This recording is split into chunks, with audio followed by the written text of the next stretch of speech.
Good afternoon, good morning, good evening. I don't know where you're calling from, where you are in the world, but welcome to today's webinar, Take Control of Negative Self-Talk, Worry Less and Have More Success. Sounds good, doesn't it? So if you are there, do let me know. I love doing these things, but I don't like not being able to see people. So let me know if you're out there, say hi. This is also a great opportunity for you to network with other people, with other like-minded souls. So do get in touch with people, let people know if you are happy to connect, if you are happy to talk to people, and let me know where you're calling from. Where are you from in the world? And if you've got any particular objectives that you're hoping will be achieved today from listening to this webinar, then do let me know as well. And I'll do my very best to make sure they are answered. We've got Mike Edmonds. Hi, Mike. It's great to see you again. Yeah, we must chat after this, Mike. Hi, Simon. Nice to see you. Let me know where you are in the world as well. Let people know if you're happy to connect. Just give people another couple of seconds to get logged in and find the page they're looking for. We've got Cheryl from North Carolina. We've got Simona from Italy. Hello. Ahmet from Turkey. A LinkedIn user saying, thank you for this opportunity. It's my pleasure, LinkedIn user. Hey, you should use Zoom. Okay, yeah, we don't use Zoom for these. Might do for the next one, but we can always chat afterwards if you want to talk to me. So don't worry, you can put your comments in the chat box and also your questions as well, which I will come back to at the end or during the presentation if it's appropriate to do so. We've got people from Palm Beach. Sarah's calling from Palm Beach. Elizabeth, hello. Ian, hi Ian, how you doing? You found it okay then? Calling in from Manchester. So keep saying hi. If I haven't said hello to you, sorry, there's so many people coming in now. But welcome to this afternoon session. Worry less, have more success. I think we all need a little bit of that right now. Got Jonathan Brand from Johannesburg. Hey, Jonathan, long time no see. Not that I can see you, but I know you're there. Hope you are well. Nice to see some of my ex-Pfizer colleagues on here. Right, let's kick off. So today is all about taking control of negative self-talk. It is no surprise at the moment that more and more people are struggling a little bit with this. Hello, just saying, okay, you can see people coming in now. Hello, I will come back and say hello to you all. But it's no surprise people are struggling a little bit. We've got the COVID hangover. Our resilience has been impacted over the last 3 years because of that, and now we're into financial crisis. Organizations are getting smaller, investing less, employing less, making more redundancies. There's a lot going on. So whether this is something that's new to you, you've never experienced it before, but now you have, don't worry, that's normal. Some of you, this will be an acute problem that you've had all of your life. It's just the way you think. Either way, this will help you. And today we're going to look at what's going on, why it's going on, the impact that this has on us and the people around us, what the potential solution might be, and next steps if anybody out there wants some more help after this, what you can do next. Oh, hi. Who's that, Qatar? I think I've said your name right, from Casablanca, Morocco. And we've got Rachel from London, Erasmus from South Africa. We have gone global, baby. Good stuff. Right, let's crack on. So yeah, do let me know if there are any particular questions you've got about this or anything in particular you want to learn from today, and I'll make sure that it gets covered. At least I will try my best. So who am I? Some of you will never have heard of me before and wondering, what does she know about this? Well, I'm an executive coach. I work with senior leaders, executives across the world, helping them develop the mindset and the elite leadership skills that allow them to achieve incredible results. Today is more about the mindset part of things, and everybody that I work with at some stage seems to have some amount of self-limiting beliefs, whether they've just been employed in a new job, whether they've been made redundant and going back into work, or maybe they've just been promoted and, I'm into a bigger job now. What is that going to mean? Or they're facing a difficult challenge at work. The work I do helps build self-awareness, self-belief, resilience, but overall it's about confidence. This isn't about competence. Everyone I work with is already incredibly competent. And it's this confidence and the skills that go with it that allow them to achieve things like promotions, higher salaries, improved profitability, because I work with individuals and organizations. The reason there's a book on the side is my first ever book is coming out in January, February next year, and that's called Leader Unleashed. And that's all about helping leaders, senior leaders going back into work post redundancy, make sure they become one of the most valued members of the leadership teams within the first 90 days. So I will keep you posted of that. And you will see at the bottom of the screen that I'm giving away freebies today. There's more at the end as well, but there's a 3 mindset hacks worksheet. Get your phone out, scan it. I think my colleague Lorraine will be in the comments in a minute to put an actual link in there. So if you don't have a phone that scans, some of us don't, then you can use that link as well. But I'll tell you what that's all about in a minute. A few of the organisations that I've worked with over the years, no surprise to my ex-Pfizer colleagues that I've still got quite a lot of contacts and work with quite a few people in the pharma industry, but I work across the globe with all sorts of people, one-to-one, but also some organisations like this as well. So a very diverse group. But let's talk about what's going on in your minds. Or is that too scary to go into that? I don't know. But when we're having negative self-talk, we are thinking things like, I shouldn't. I can't ask for that promotion. I shouldn't go for that job. There's no point me setting up my own business. It'll fail. I can't ask that person for feedback because it's going to be negative. I can't go to that client and ask them to spend more money with me. All sorts of negative things that are going on in our head. I've put to the left of this screen sort of the heart-brain connection, but actually what I wanted was a gut-heart-brain connection, because the gut and the brain a blood link is exactly the same. So what you're feeling in your gut is triggering these thoughts. It's how you're having an emotional response, and your brain is doing what it's doing best, which is going to help you stay away from the danger that you're about to get into. And this is where the problem starts, is because all this negative self-talk is suggesting there's a danger coming, but there isn't. And here's the thing. If your friends, if your family were talking to you the way you talk to yourself, you would do what this kitten's doing on the right-hand side, and you'd just turn your back and say, you're mean, go away. You wouldn't allow anyone else to talk to you like that, and yet we do it to ourselves. So yeah, that's what's going on in your brain if you're having negative self-talk. So we are hardwired to look for threat. It's our brain's way of keeping us alive. And what's happening is, since the day we're born, we have developed a whole set of beliefs and truths through what's happened to us, the perceptions, the experiences that we've had. And we've come up with a reality that is just our reality. Those are our beliefs. What we tend to do is we go looking for proof all the time that we are right about something, to keep embedding these neurological pathways, these strong motorways of belief, so that we can jump down them and drive down them any time. The problem is when you keep repeating negative self-talk, self-deprecation, whatever it is you're doing, you're constantly looking, not consciously, but constantly looking for evidence that you're right. You never are. But that doesn't stop you, because it's a process you've learned to do. And while you're doing that, your stress hormones are running amok. Adrenaline, cortisol is coursing through your veins. And of course, that raises anxiety levels, stress levels, which isn't good for us over a prolonged period of time.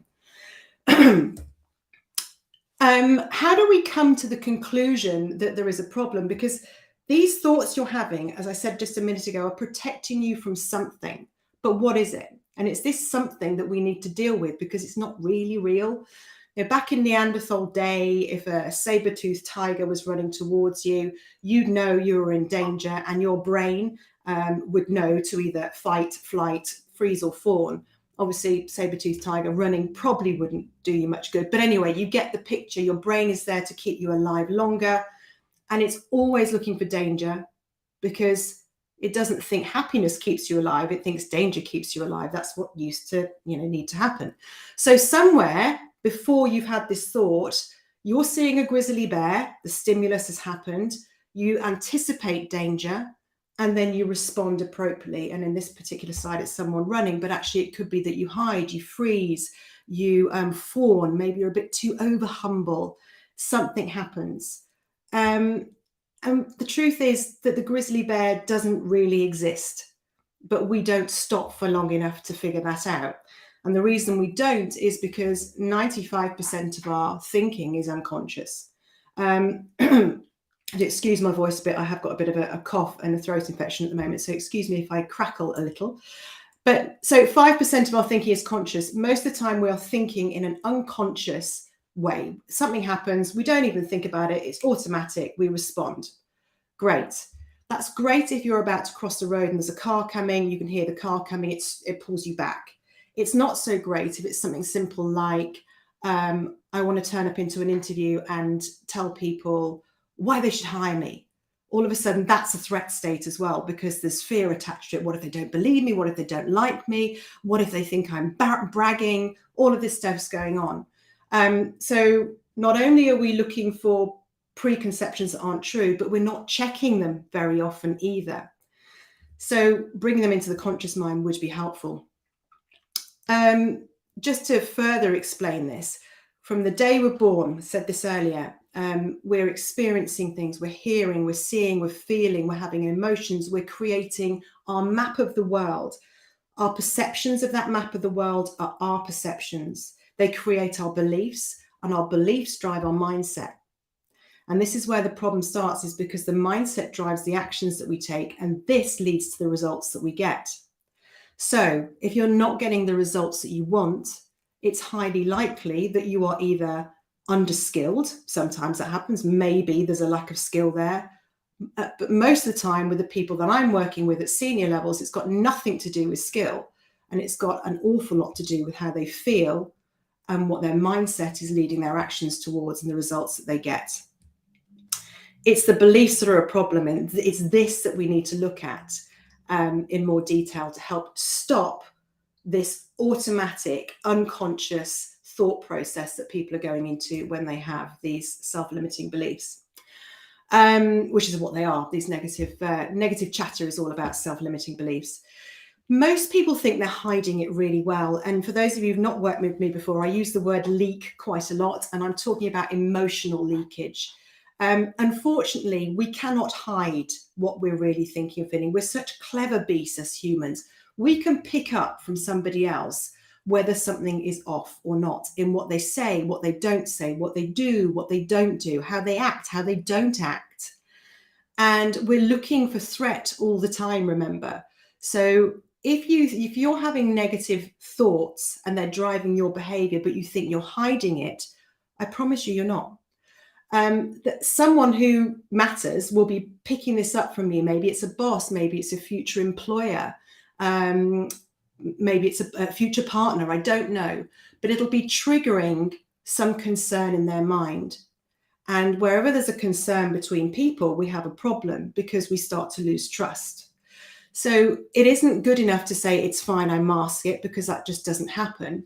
But also know that you are triggering a response in someone else's brain, and you haven't got any control over that, and they don't even know what you're really bothered about, so they'll come to their own conclusion, and that's where problems start. It's a big topic, this, but there's an awful lot going on. You're basing your thoughts probably on some lies that aren't true. You're probably leaking it, and it does get in the way of people's success because it slows them down. So, simple solution, hurrah. All you got to do is change the way you think, change the way you feel, or change the way you behave. Brilliant. At least it would be brilliant if it actually worked. And this does work as part of a bigger program. People seem to think that I can just, click your fingers, count back from 5. If you are really struggling with self-limiting beliefs and negative self-talk is part of that, it's very difficult to just switch it off. You might be able to turn it off occasionally, but to dial it down consistently and have control over it forevermore, you need to do a bit deeper work than just changing how you think, changing how you feel, changing how you behave. Although this does work as part of a bigger rewiring of your brain change program, I guess we'll call it. So some of you may have heard of imposter syndrome. The reason I'm mentioning this today is because negative self-talk is one of the very, very common signs that imposter syndrome is at play. But people don't like to talk about this. People don't like to admit that they might have it, and they will hide and pretend that it's not happening. And I want to tell you this, it is the best kept secret in the boardroom. I speak to people at a very senior level, and they don't tell anybody, but I don't really know what I'm doing. Thing is, they do know what they're doing. We all do, but with the more the success and the more achievement they have, the bigger the fear of failure. I've now got hundreds, if not thousands of people waiting for my decision to be made. You can see why it gets worse as you get more successful, as opposed to doing more junior level jobs where the threat level is going to be lower. I just wanted to talk to you a little bit about imposter syndrome, just so we get the facts straight, because there are so many misconceptions and mistruths about this out there, which are really confusing people.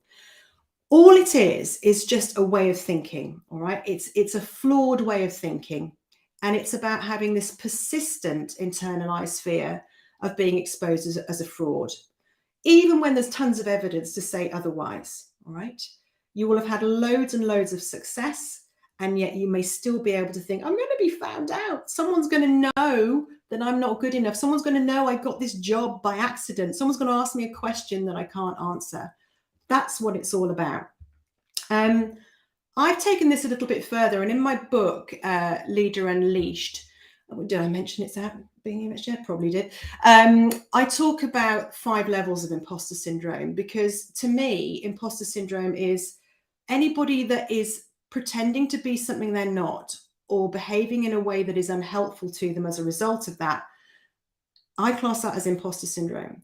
I'm not going to talk to you about the overconfident, extreme overconfidence. That's all in the book, why I've put that in there, because that might confuse you a little. But let's focus on what's on the other side.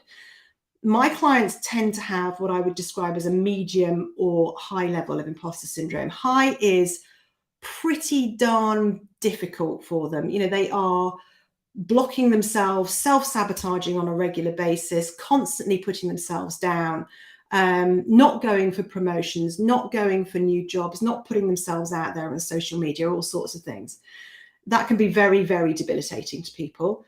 The majority actually are in this medium section, which is what I describe as humble plus. Being humble is okay. Having humility is great, but they slip into too much. It's too humble. There's a bit of self-deprecation going on in there. There's a bit of avoidance. There's all sorts of things happening to suggest that it's within this sort of part of the scale. What we're aiming for is to get people into a low, not no level of imposter syndrome, which I describe as utopia. This is an unshakable self-belief without the ego. When people reach it, or they can visit there regularly, and I'm not saying you stay there all the time. As someone who has struggled with imposter syndrome type thinking and feeling all her life, I know that I can dip into medium and I can dip into overconfident as well.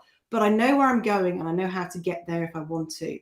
So we're aiming for low, not no. I'm not trying to change who you are. I'm not trying to make you, anything other than confident. It's this having this utopic state of humility with confidence. Some myths about imposter syndrome. It doesn't mean we're in learning mode. It doesn't mean we care. It doesn't mean we're growing.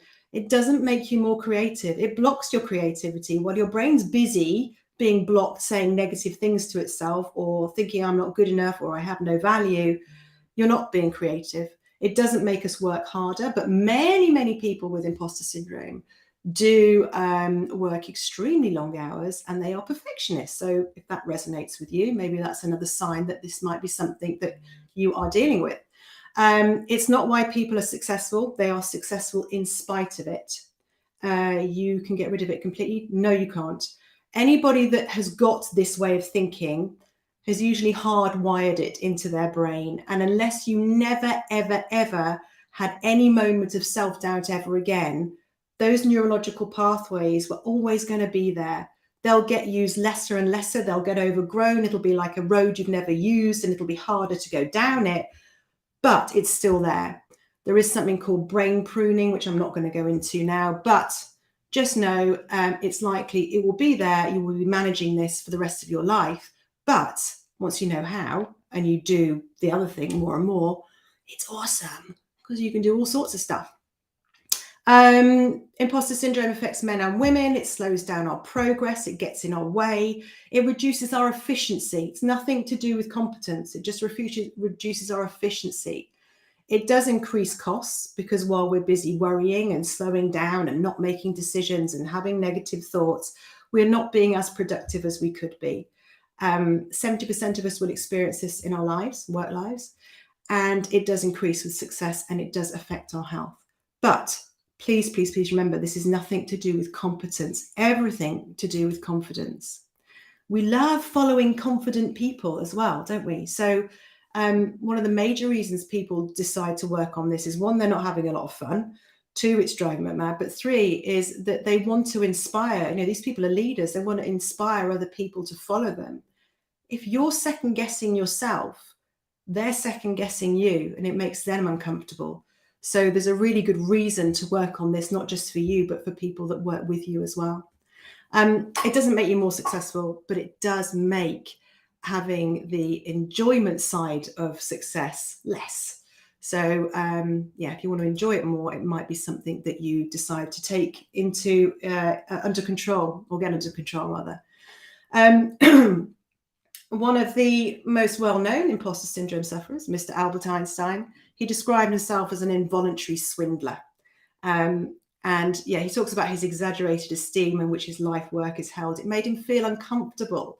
So many people I talk to go, oh no, I'm not that. Oh no, don't give me compliments. Oh, don't tell me what I did well.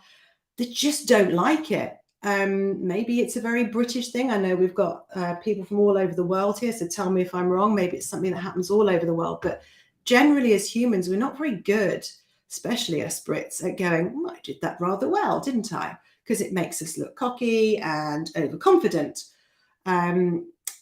Anyway, we need to do that. We need to see the value that we've brought to the world. We have one tank of energy and resilience within us.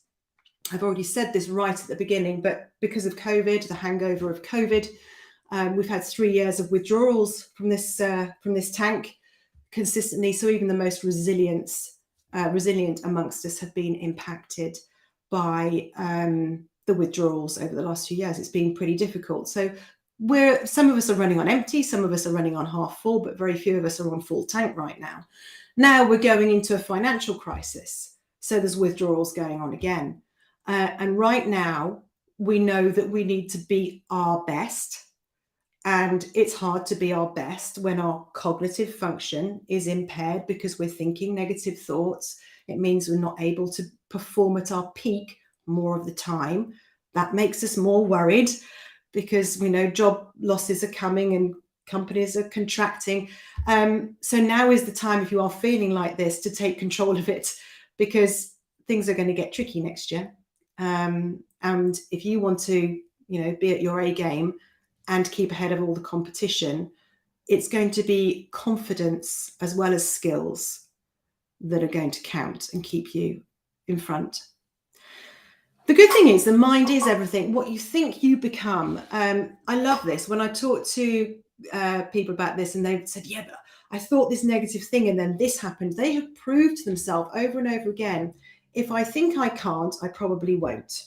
They've proven. They've also proven if I think I can't, they still do, but they don't believe that that was a fluke, right?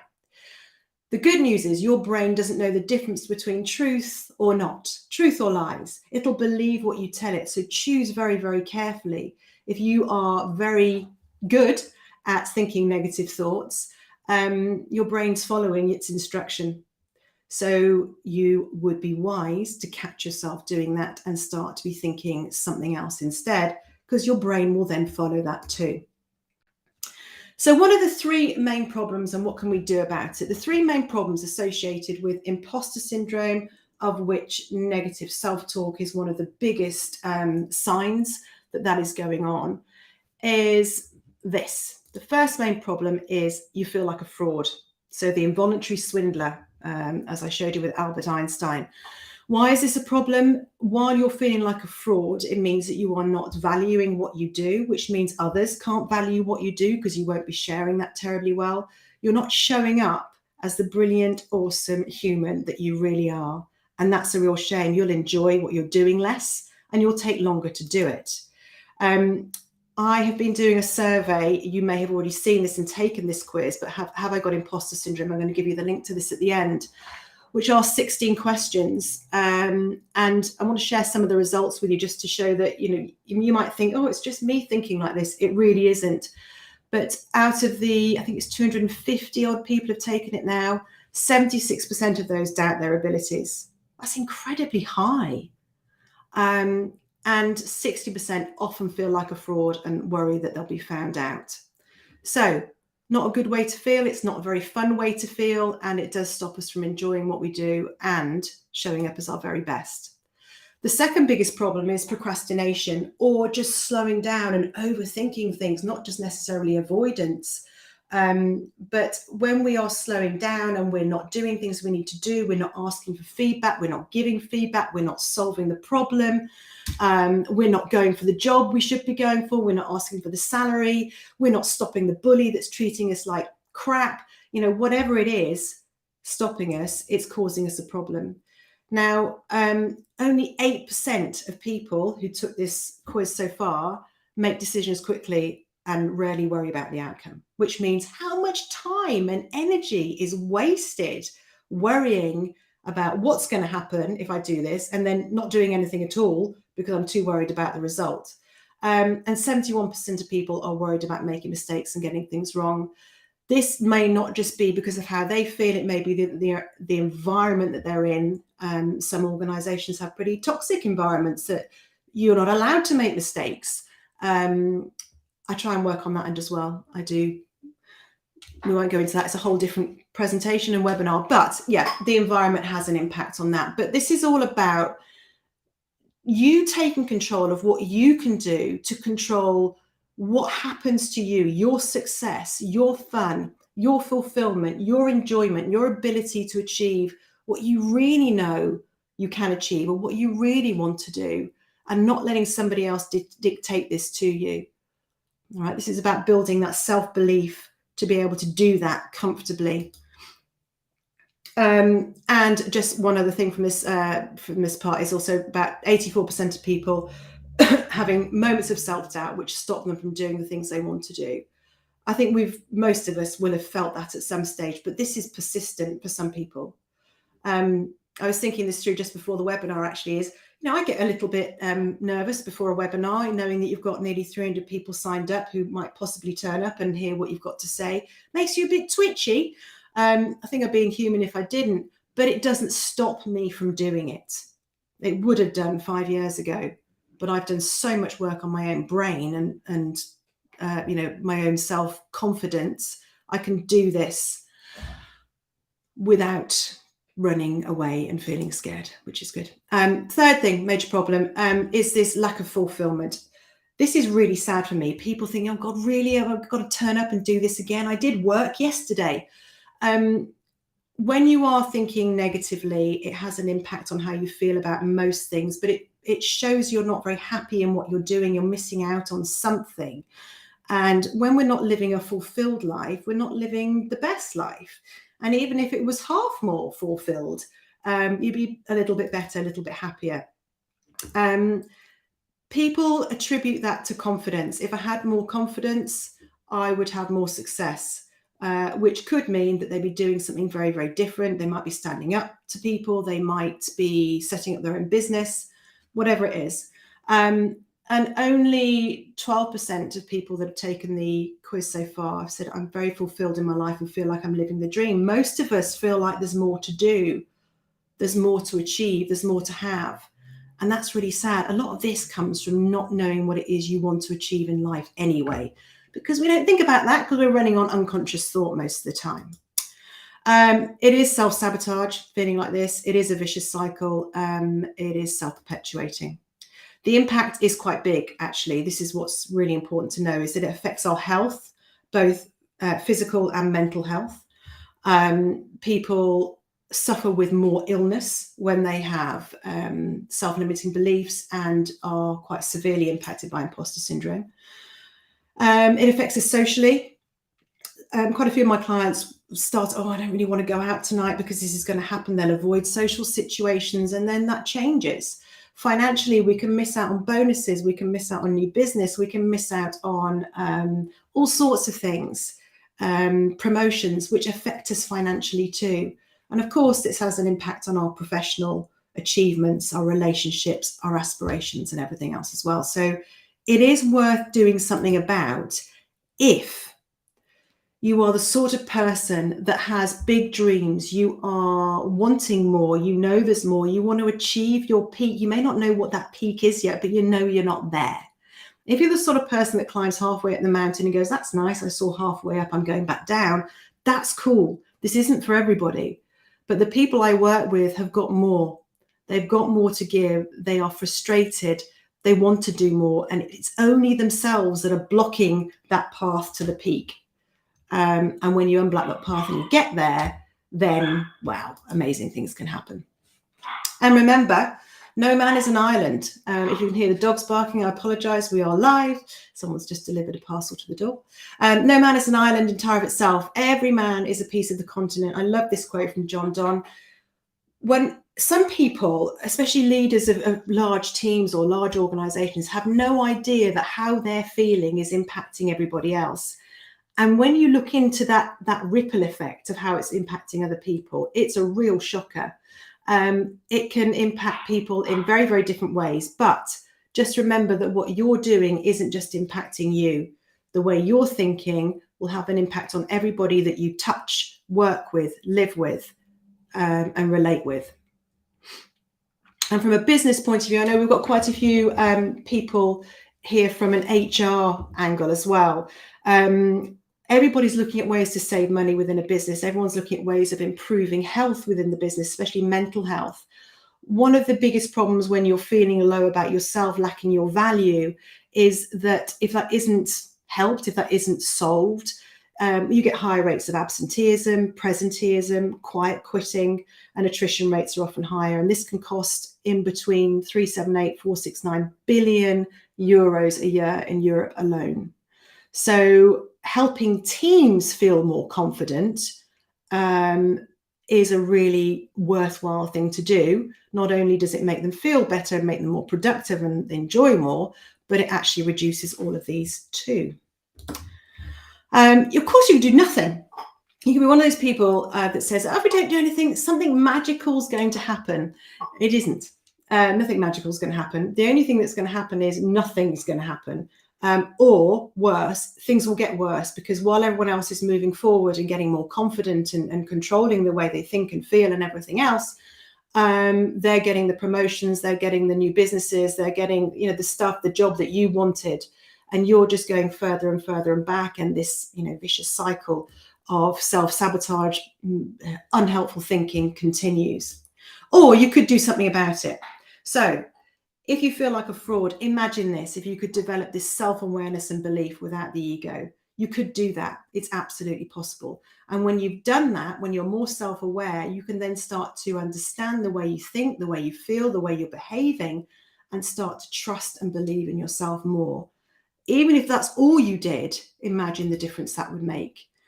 For those that are procrastinators, slow down, decision-making is too slow, you will be able to make better, faster decisions. And get this, without the fear of what might go wrong. I'm not saying you won't ever look back and regret what you've done, but you'll do it with less fear. You'll be able to go, I did it well enough. Yeah, it was good enough, and I'm happy with that. It makes a big difference. It saves an awful lot of time and energy. And if you do all of that and you start to feel more fulfilled, part of this work is actually looking at what you really want. What are you not doing? What are you not getting that you really want in life that's stopping you from feeling fulfilled? Once you know what that is and you're feeling more confident and know how to manage yourself to move towards it, you're suddenly more in control of your future, which right now, I don't know many people who don't want a little bit of that, because so much is out of our control. For those people that do this work, it feels incredible. I ask my clients to describe how it feels to do this work, and they talk about it unshackled. It feels like I was shackled before, and now I'm not. I'm free. It's empowering. It's liberating. And I concur with all of that, because I do this work on myself regularly. I've been doing it for years, and I still do it on a daily basis. I'm not inhuman. I'm not totally devoid of any imposter type thinking. So I use this all the time, and it is empowering and it is liberating when you take control of it. What difference does it make? So the difference it makes is this. So this is one of my clients, very, very senior person in aerospace, MD, got quite a lot of responsibility, huge amount of people reporting up into him. He's been through the program I'm just going to talk to you about in a second. And as a result of this, he now sleeps like a log. He wakes up with more energy. He's no longer feeling weighed down by this fear of failure and self-doubt. And this description of being weighed down, I've heard this so many times and I've felt it. It does weigh you down. It drags you down.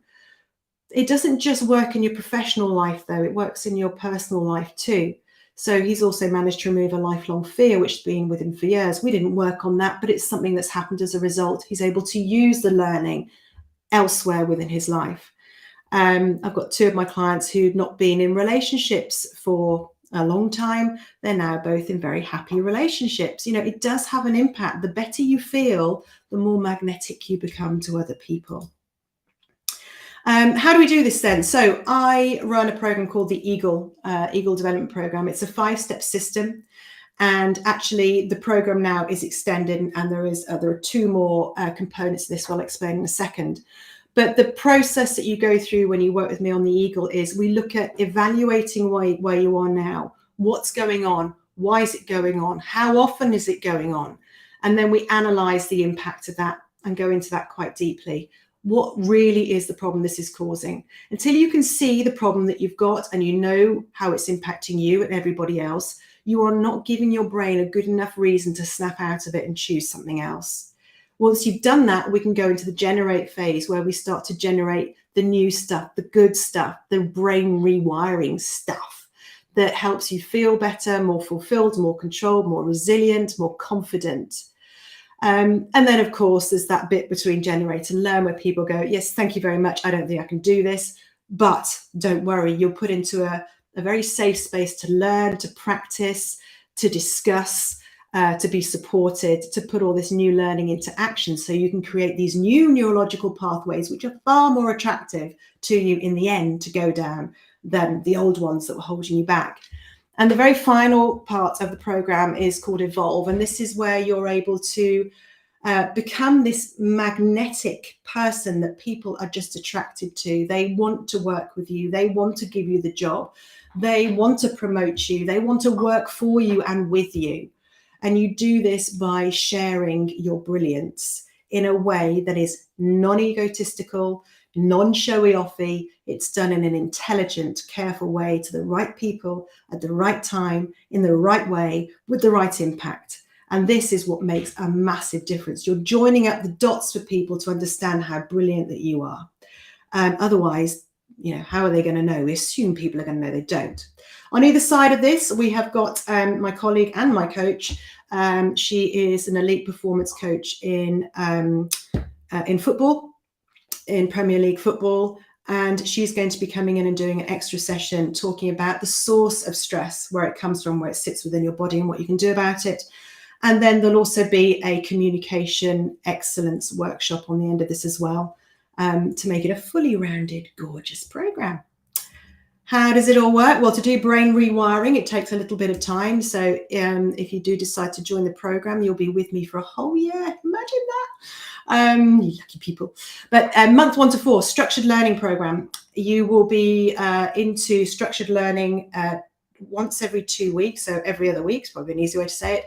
It's virtual for the open access course. I run this internally for organizations as well. So some people want this in-house, that's fine. It's highly interactive. It's all done on real life case studies that you bring into the program. There's a high level of trust. What goes on tour stays on tour. It doesn't get discussed anywhere else. It's a safe place.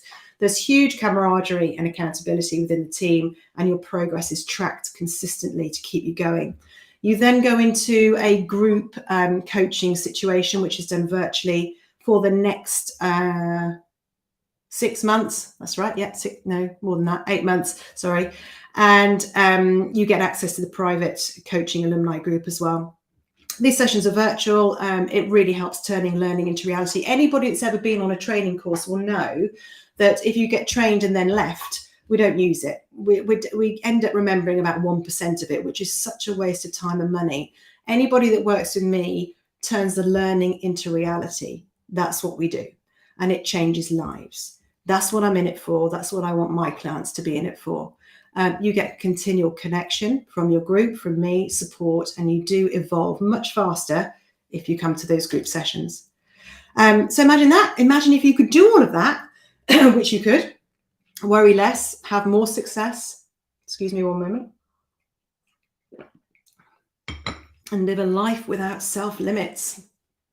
Or at least live a life with less self-limits. That'd be good, wouldn't it?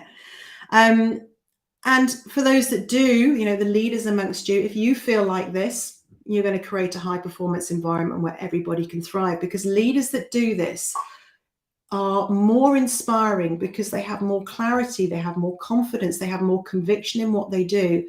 You can't help but inspire people when you feel like that. I don't care how many leadership training courses you've been on. If you can't do this, you're still going to be a bit meh.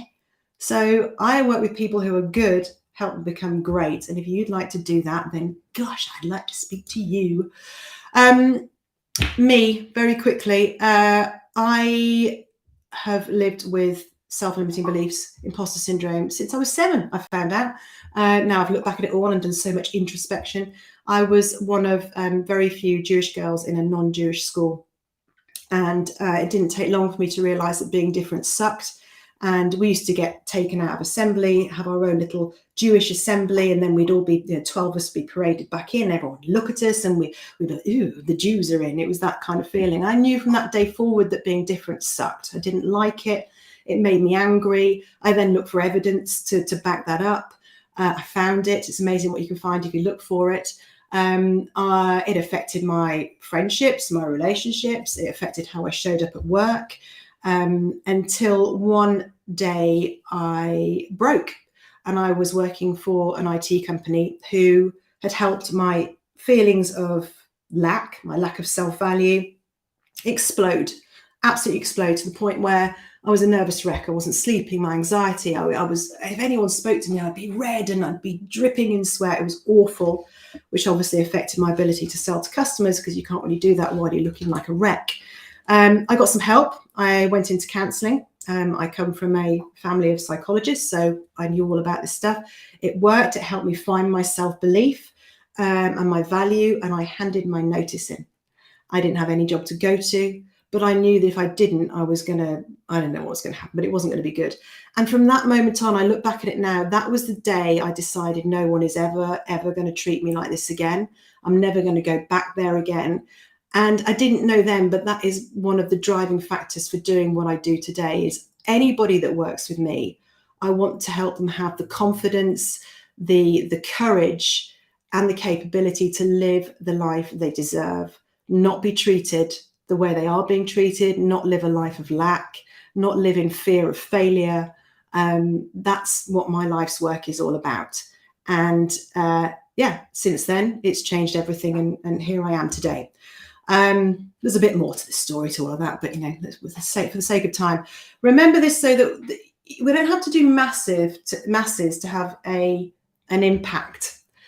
Tiny things have make a massive difference to us. This ripple effect can go both ways. We can affect people massively by the way we feel, the way we behave. But if we change a little bit of that within ourselves, the ripple effect inside us is huge, which then affects everybody else. So it's not massive things you have to do, just little things, often and different, that you can do to make a big difference. These limitations that we have, these self-limiting beliefs, this negative self-talk, it only lives in our minds. But if we get into our conscious mind more and use our imagination a little bit more and have the support and the know-how, these possibilities really become limitless, which is really exciting.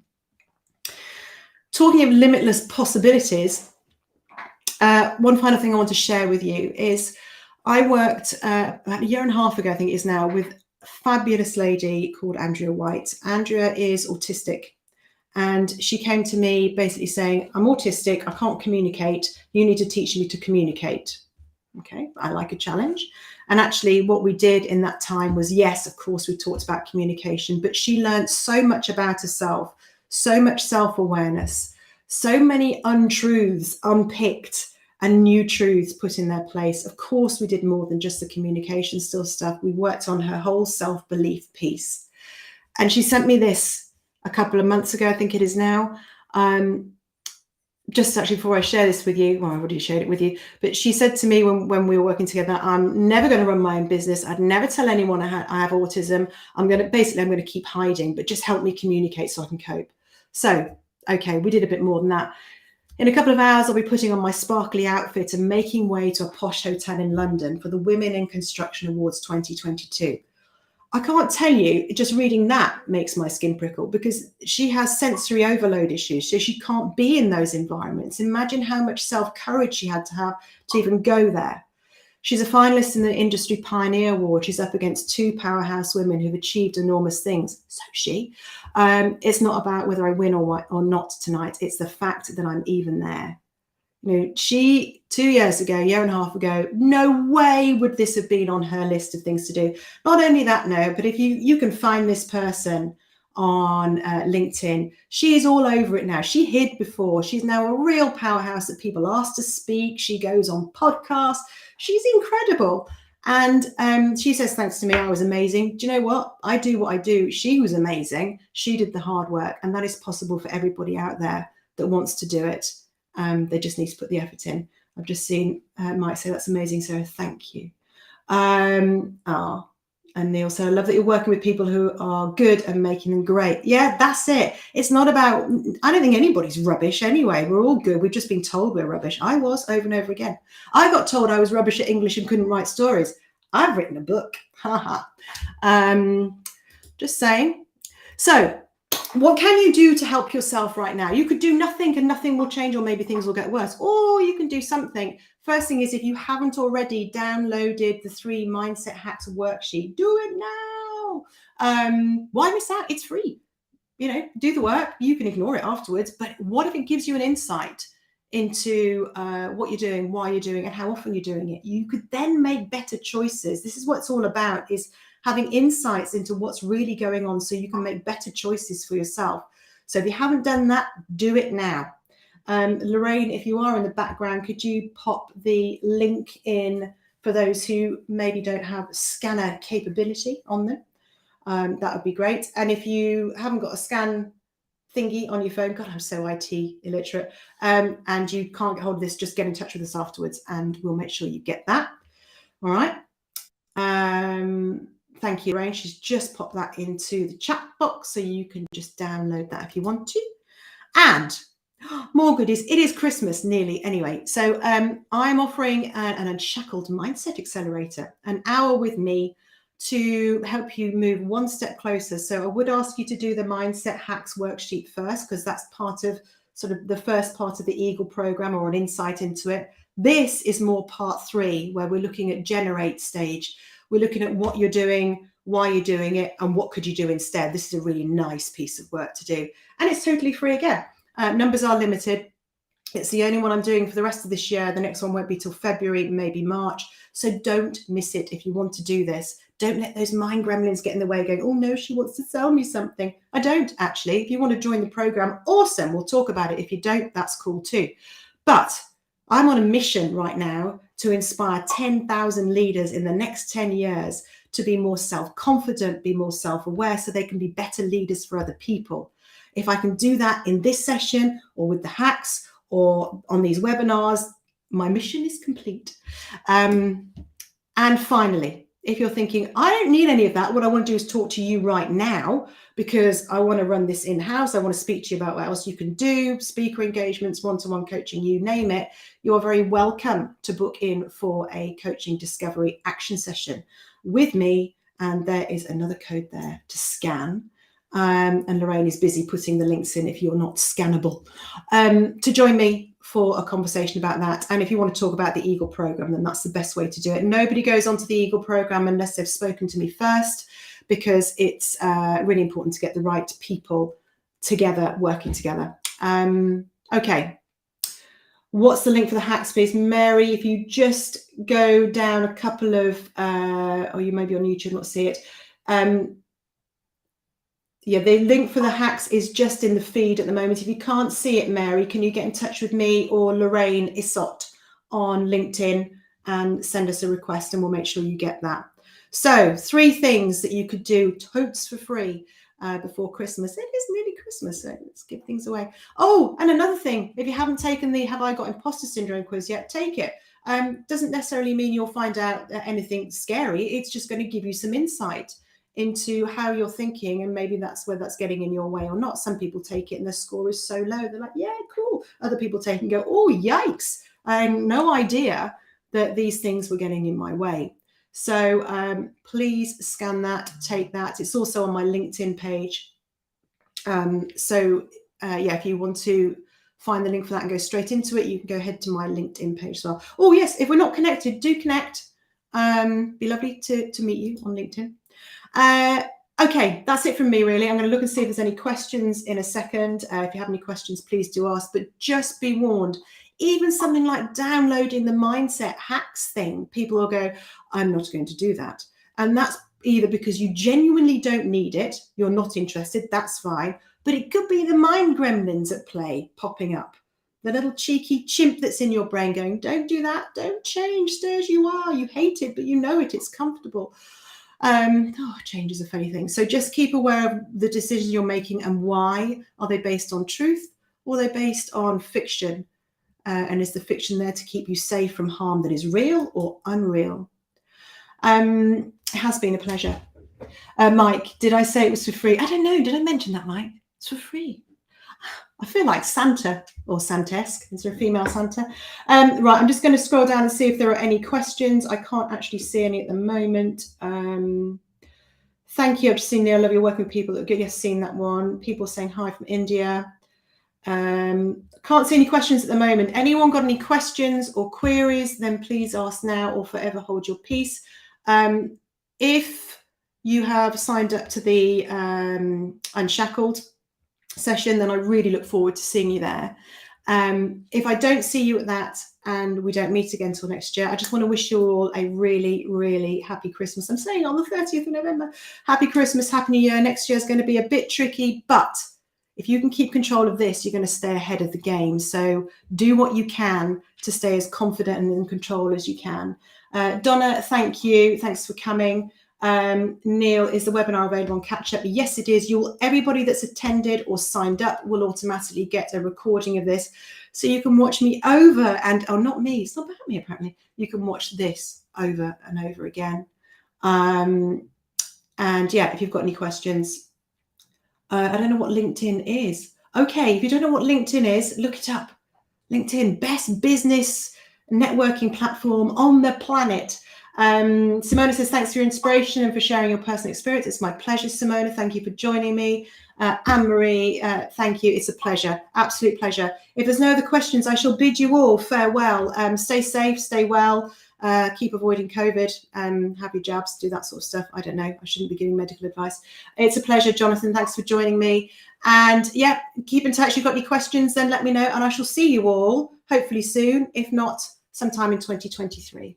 Take care.